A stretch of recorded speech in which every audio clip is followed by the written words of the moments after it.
Isang magandang buhay na naman sa inyo mga kasaludo. For today's video ay pasisilip po sa inyo ang pagtatanim dito sa Carino Farm sa pangunguna ni Kuya Greg, ang farm manager dito sa Carino Farm. Ayan mga kasaludo. Ayan, ang tinatanim nga pala namin dito mga kasaludo ay mangustin at durian at lansones mga kasaludo. Ayan mga kasaludo. So sunod-sunod lang yan ang proseso. Magle-layout tayo. So magbubutas ka ng lupa. Bubutas sa parisukat. So ang lansones 8x8 meters ang sukat. So yung ang mangustin naman is 10 meters ang parisukat. So yun yung luwang niya mga kasaludo. At sa ano naman sa durian is 12 meters by 12 mga kasaludo.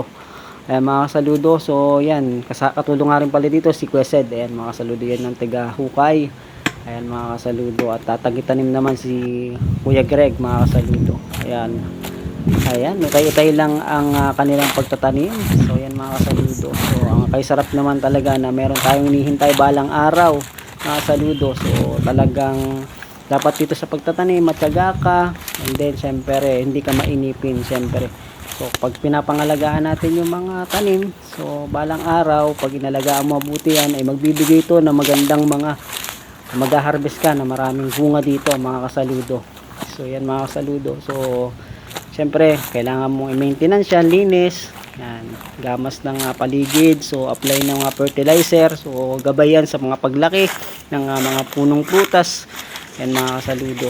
Syempre kailangan ipag-pray din natin so na hindi sila magkaroon ng sakit. So yan mga kasaludo, at din syempre sa panahon din, so pag-pray din natin na hindi rin salantahin ng bagyo mga kasaludo. So yan mga kasaludo, yan ang ating vlog for today.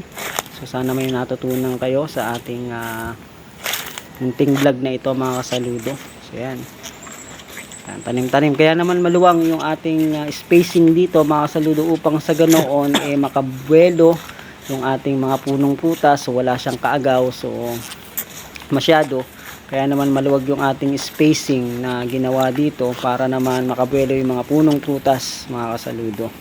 At ayan mga kasaludo, kaya dyan sa lahat ng mga merong nakabakanting lupa dyan, so tanim na lang natin ng taniman para may dalang araw mapapakinabangan natin ito.